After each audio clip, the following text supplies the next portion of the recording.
For research in the context of middle-class mass housing, we are taking a closer look at Atoomwijk in Mol, Belgium. This neighborhood was built in the 50s on private property and on behalf of the Nuclear Research Center SCK. This center is heavily guarded by security and cannot be visited because of the dangers of nuclear power.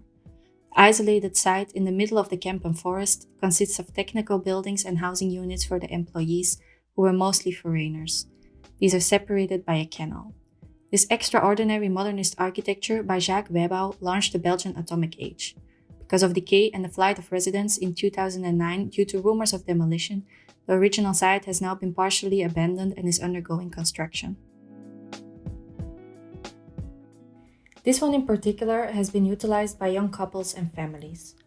The elevator is centralized in the building. Wrapped around this volume, you can find the stairwell, where a play of light is an architectural focus. Very typical are the large but dark corridors in the center of the building. Because of the duplex apartments, corridors only come every other floor and there is a lot of storage between the floors. Resident JP moved in a month before recording and explains why he likes living here. For me, it's perfect here. Really, it's really cool. I really like it. And we do everything by bike. Yeah. Super peaceful, small city for me. It's perfect. The apartments are duplexes which appear mirrored. The interior of the apartments consists on the ground floor of a living room, a small terrace and a cubex kitchen known from Flemish modernism.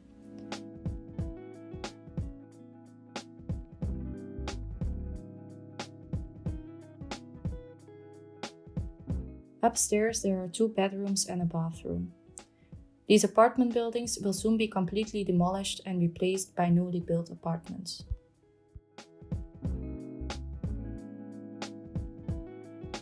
Webbau designed 40 identical row houses in the Atoomwijk, intended for all employees. On the ground floor there was a living area, kitchen and garden, while on the second floor there were 2 bedrooms and a bathroom. In upcoming renovations, the homes will be stripped down to the supporting structure and stairs. Half will be sold, while the other half will be rented out.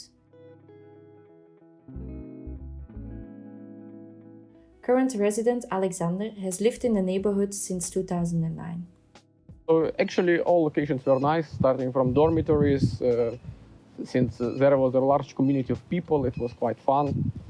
Studios was also nice, it was a step up. So there I was living with my family. And then of course the house is the best since you have your own garden and you have a lot of space. And for 2 persons, for example, it's more than enough. Here it's kind of like isolated island, but in a good sense. This next type of apartment building was intended to house large families. There are 4 apartments per floor, each with 3 bedrooms. At the front and back of the building, the windows are pulled back, creating terraces. This creates a nice play of shadow and light. On the ground floor, inhabitants can enjoy their own private parking spots. Also, an apartment for the building's caretaker is found here. In the center of the building, there is a spacious stairwell. The open and light atmosphere of this common room radiates royalty. Because of the open space and naked walls, the inhabitants did complain about the resonance.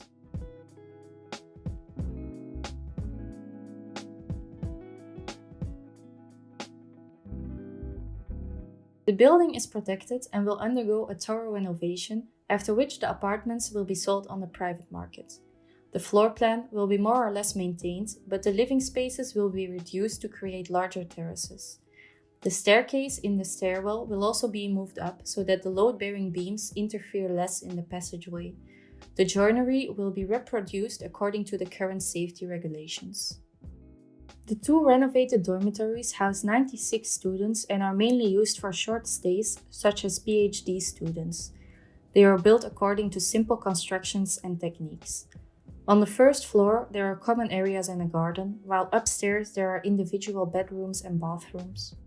The studio building is the only building not drawn by Webbau's hand, but by architects Coulon and Noterman.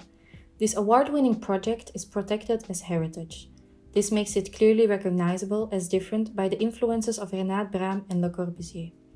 For example, the idea of pilotis are reflected in the large and heavy columns on which the building rests. These hollow volumes contain the shafts that carry the waste to the basement. Upstairs, there is a gallery giving access to the duplex studios. On the first floor, you enter the studios through a split level where 2 stairs lead to 2 different studios. Because of asbestos in the facade, poor insulation and many cold bridges, the building had to be stripped down to the supporting structure and stairwell. The mailboxes, bluestone and other materials will be retained and the rooms and facades will be rebuilt to the design of the original. The last housing typology to be found in the neighborhood are the detached villas built for the workers with higher positions such as engineers. Within this typology, there were another 4 different types, all slightly different in size and layout. All 8 villas enjoyed multiple bedrooms and bathrooms, large living areas and gardens. Because the villas are not protected and are in poor condition, they will be destroyed.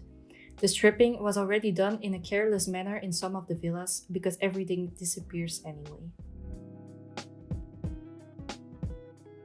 Of the villa type D, only 1 was built because of its enormous surface and a program with 7 bedrooms, 2 bathrooms and 2 staircases. In addition, this villa also enjoyed built-in closets, the most beautiful garden and a view of the water.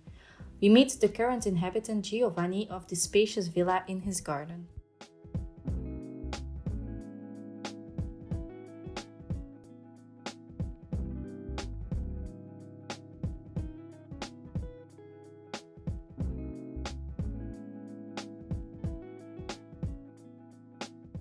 This place is basically very cozy and in the middle of the forest. If I can find one word to define, it would be, I would say, peaceful place. And as you can see, it's next to the institute. It's over there, the institute, and it's pretty convenient to live next to the place that you work, so you don't spend time commuting. I don't see any need to refurbish, but I'm pretty suspicious to say that, it would be like really falling apart to me to say, we need to renovate it. Knocking down the villas and putting up something new is cheaper for the owners than renovating and rebuilding. On the location of each of the current dwellings, there will be 2 semi-detached villas, which will bear little resemblance to their predecessors. SCK sold their property to Research Center Vito and project developers Cordeel. These new owners demolish everything that is allowed and replace it with new constructions that hardly fit the spirit of modernism or Jacques Weybouw's intentions. This makes us wonder if we are handling architectural heritage correctly. Let the Atoomwijk be an example that we need to reflect on our built environment in the present before we let decay begin.